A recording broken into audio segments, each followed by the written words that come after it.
Emanueli na tumetunukiwa kimbali na neema ya ajabu leo kuwa na mama yetu, mke wa bishop wetu katika huduma huu wa IFC ama International Fellowship of Christ mahali imefika.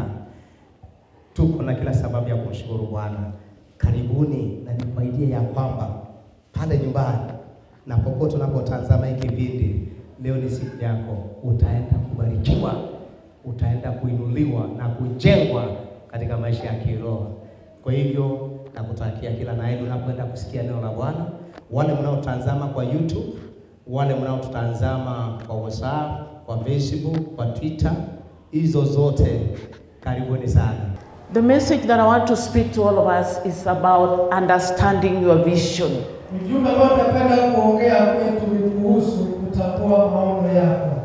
A vision for you as an individual, as a church, even as a nation. If you do not have a vision, you can't go nowhere. So, while I was meditating, I was like, I should start with home, my home in Buruburu.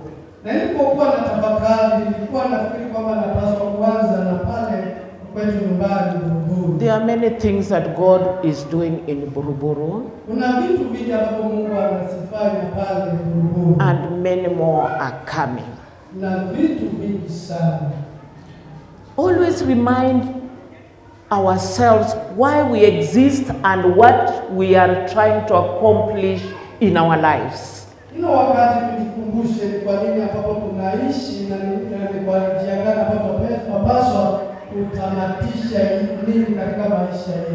So, what is a vision? I can see, Reverend, and the entire church, you have a vision already.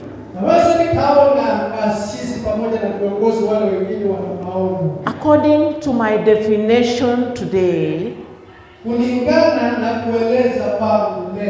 a vision is seeing the future before it comes into being.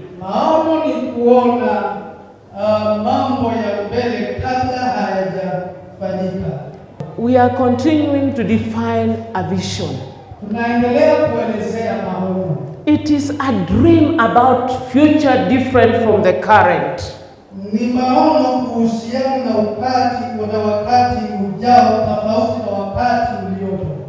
What you would like to become compared to what you are today.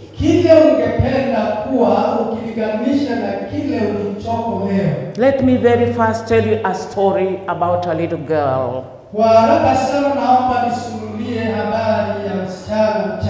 There was a man who took his little daughter on a cruise ship in South California.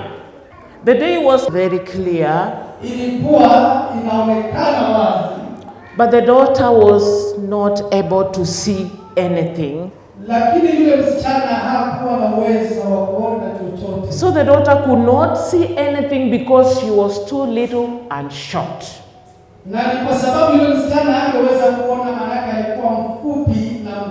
She stood on her tiptoes like that, crying to her father, carry me. So the father picked her up on his shoulder, on her legs, and he was holding the legs. There is something to learn from this little girl.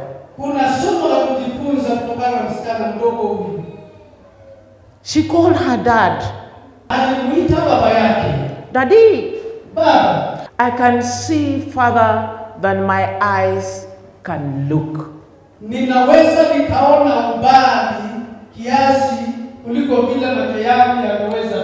Remember these words when I'm going on with this session. This little girl said, I can see farther than my eyes can look.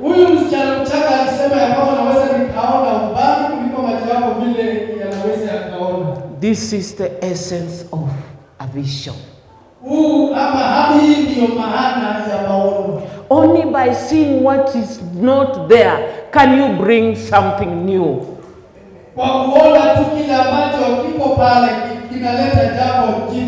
In example, in your career, some of you, maybe you are just a clerk in an office, and you want to see yourself being a personnel officer or something higher than that.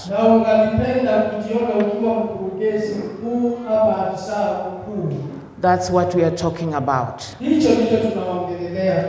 your business, you have begun something so little, and I want to give a very good example of a person I saw when we had started our life as married couple.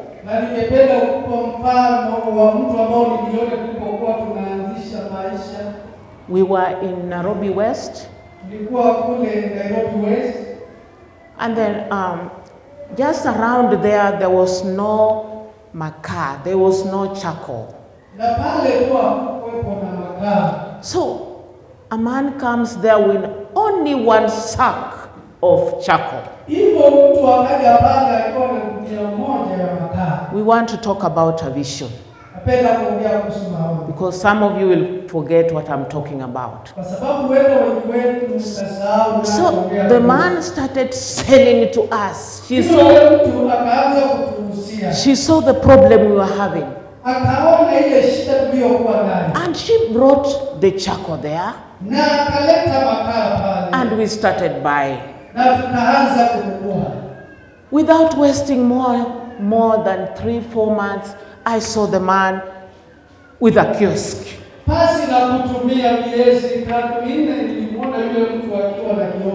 And then after kiosk, I saw him driving.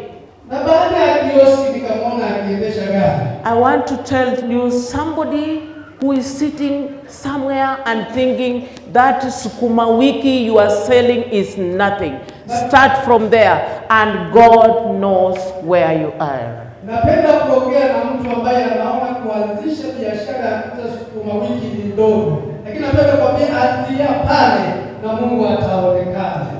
As an individual, I want to leave the statement of this girl.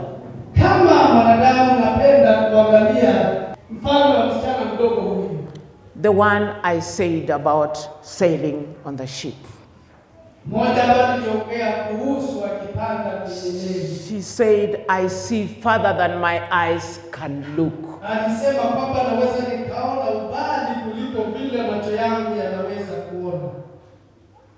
Vision is a gift from God.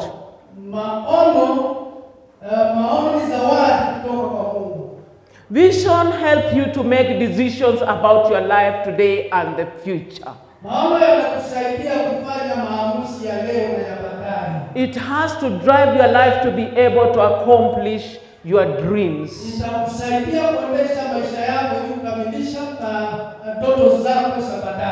Vision gives a reason and purpose to face the future with confidence.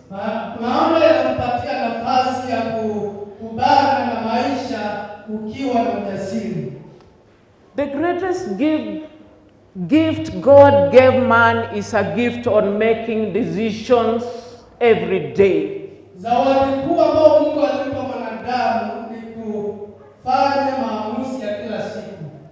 I understand, according to the scholars, every day as human beings we make 7,000 to 10,000 decisions in a day.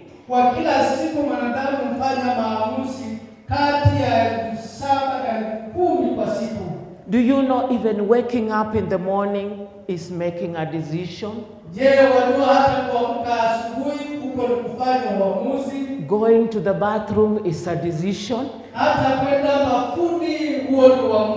Going to take shower is a decision. Some of them don't take shower. Do you know this cowboys who take care of cows, sheep, they take care of horses. Do you know how they behave? In our village, I will tell you how they behave.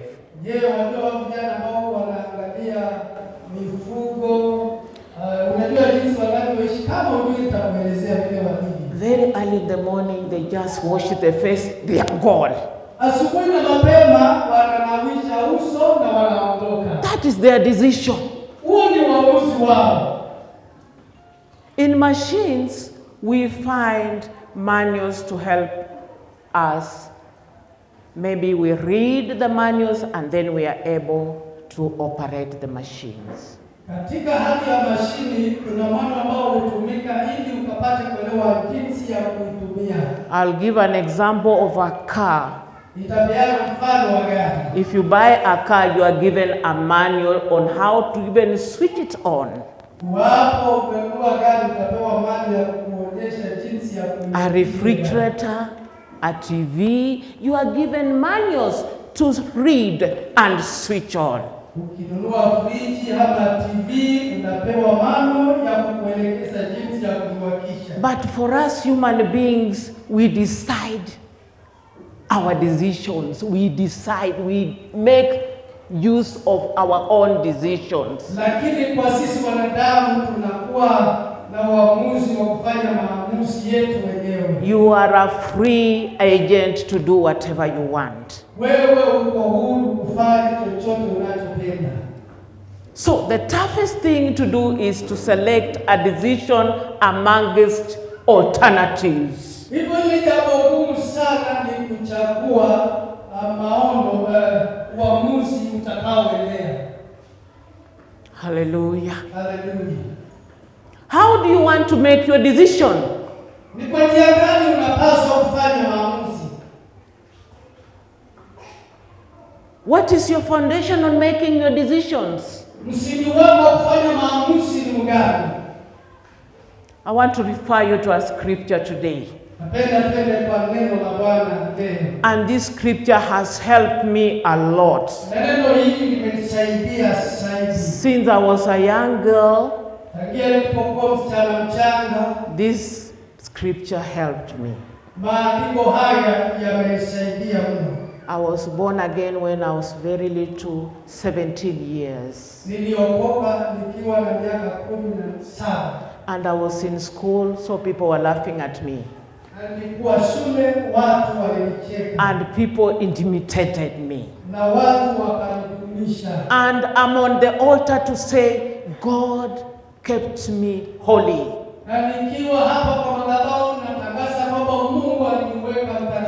I was married while I was a virgin.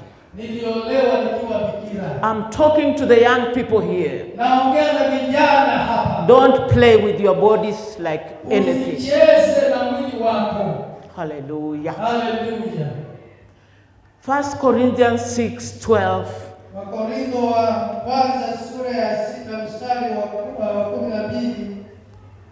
It says, I have the right to do anything. You say, but not everything is beneficial. I have the right to do anything, but I will not be mastered by anything. Paul is telling us that not everything is beneficial to take in our lives, but we have a decision to make on the choices. A vision disciplines you to make decisions correctly.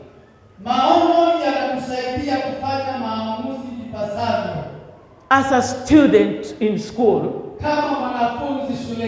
aiming to be a doctor, that's a great idea. But you cannot become a doctor if you continue making wrong choices.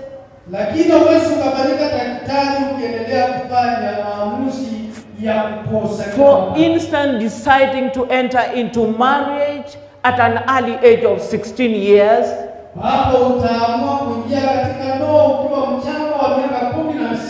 That will derail all your plans that you wanted us to be a doctor.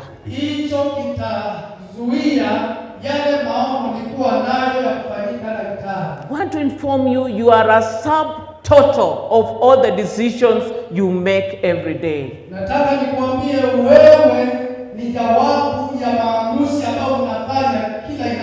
You and I become exactly what we decide. It is important to make the right decision at the right time with the right people.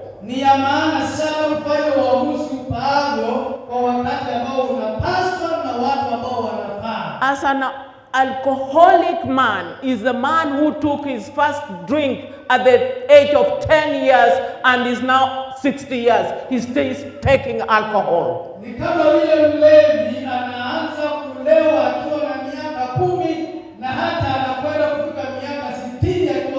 A chain smoker is a man who started to smoke at the age of 12 years and is 80 years. He's still smoking.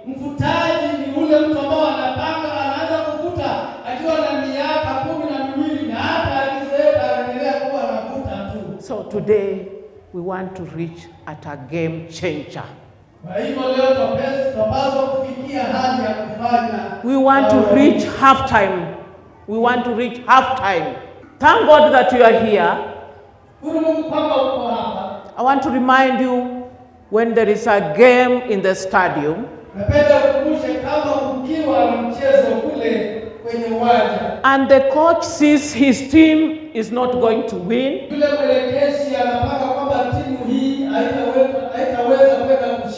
he will stop the game and say, okay, can we go and talk?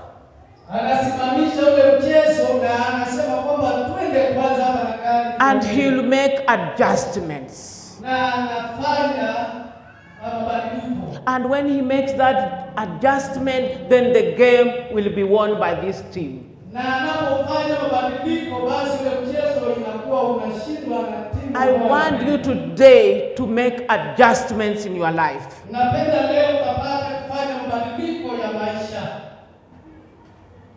At least have an image of what you desire to be as your own vision.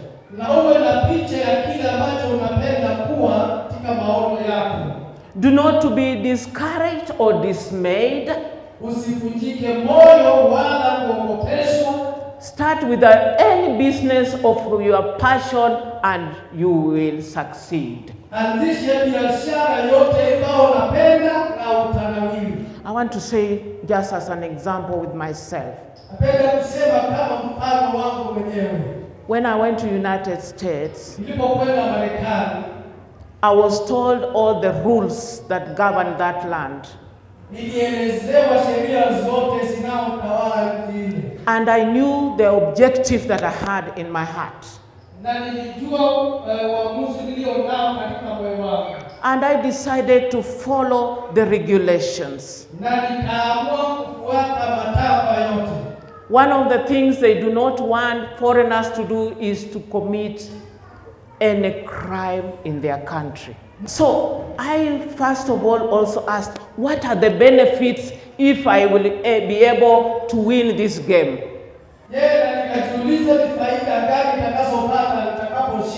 And I was told, one, if you become a citizen, you'll be able to do anything you want in this country.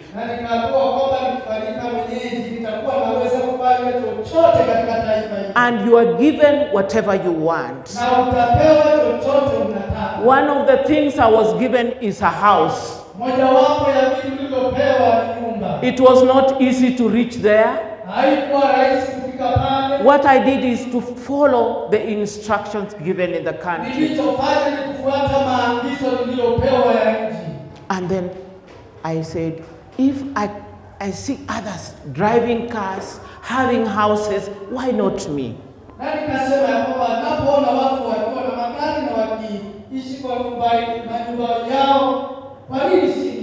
Hallelujah. I want you to follow instructions the way God says in his book.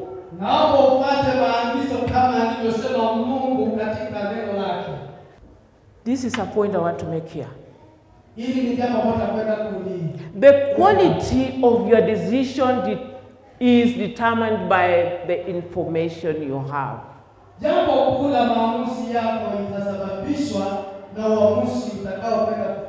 If you have quality information, you get high quality of decisions. You possess the power you want in the information. Hallelujah. Hallelujah.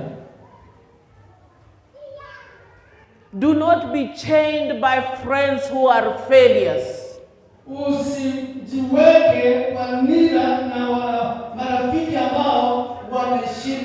For Reverend and all of you as a congregation to reach where you are, I'm sure you had to do away with the people with the negative talk.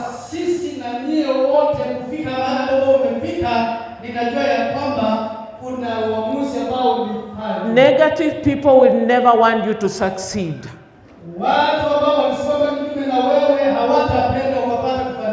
They want you to fail the way they have already failed. In your community, look at the problems people have.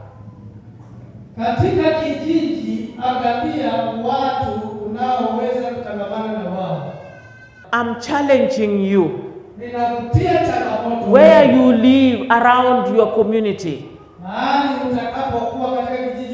what are the problems there?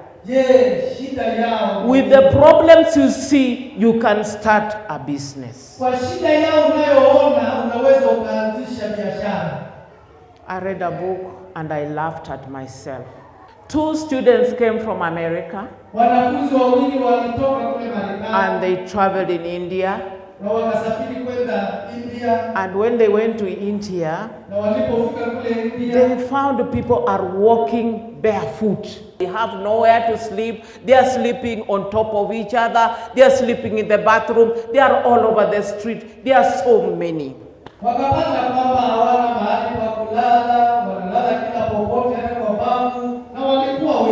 And so this student, one of them went back to his country.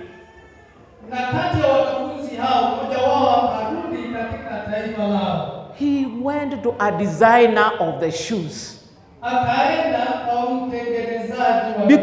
Because he had seen where these people are, they have no shoes in India.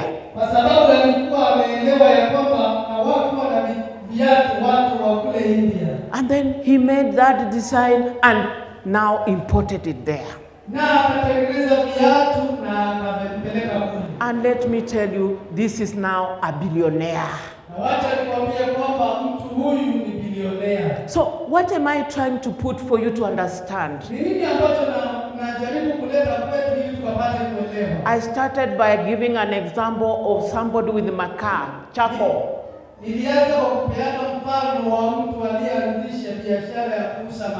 And he grew from there. Anyway, we never stayed there too long. We shifted to South Sea. But the way the man was going, maybe right now he has a wholesale. With the little beginnings, God can lift you high. Do not despise your humble beginnings. Hallelujah. Hallelujah. You want to grow. And you say, now I'm old. If you want to improve on your career, go back to school. And you will grow. You will challenge me now, what time do I go? Anything good, you can't find it easily. You have to work hard on it. When I was in United States, I saw people 94 and they're still going to school. And they still want to acquire degrees or whatever they want. And remember, good knowledge is power. It will take you anywhere in the world. You will be known in the society and out of this society. Hallelujah. Hallelujah. Somebody in a relationship, you are struggling. You are looking for this man, the Superman you want. And you cry to God, why is it that I fall victim of people who are just so arrogant?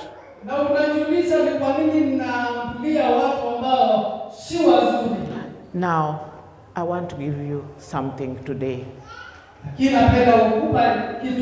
We say today is a change time.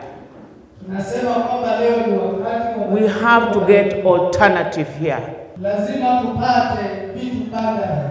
In a relationship, try to imagine the person to be what you want.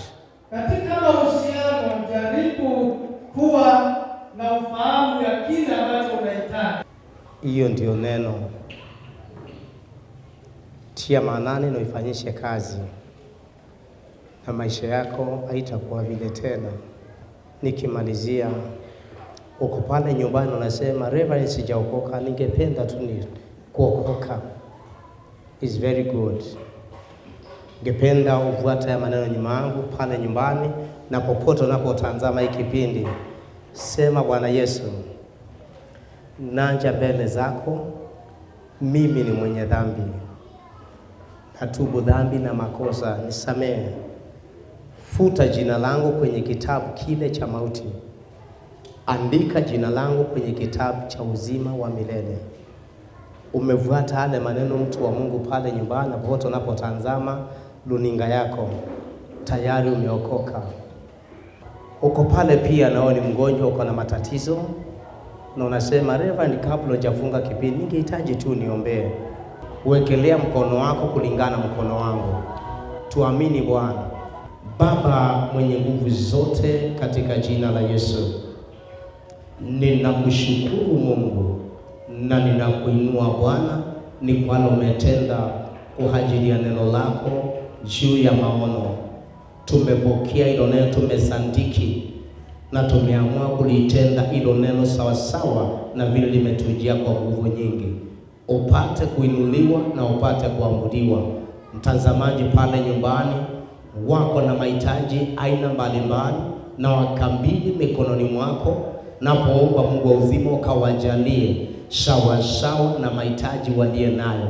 Walio na mahitaji ya kijamii, Bwana wajalie. Walio na mahitaji upande wa kikazi, Bwana watendee. Walio na mahitaji ya watoto, Bwana watendee. Ingililia katika kila eneo, Jehova, ya maisha ya watu wako, na ukawatendee, na sifa zote pamoja na utukufu, ewe Bwana, sitakuwa ni zako. Tunakuinua na tunakuabudu. Bariki mama yetu, mke wa bishop wetu, Bwana amekuwa baraka. Uinuliwe na upate kuimindiwa yawe. Kwa Yesu Kristo tunaomba na kuamini. Sema amen. Pale nyumbani na kuaga na kukwambia kwamba Bwana akubariki, na uelewe kwamba Mungu anakupeleka mbali.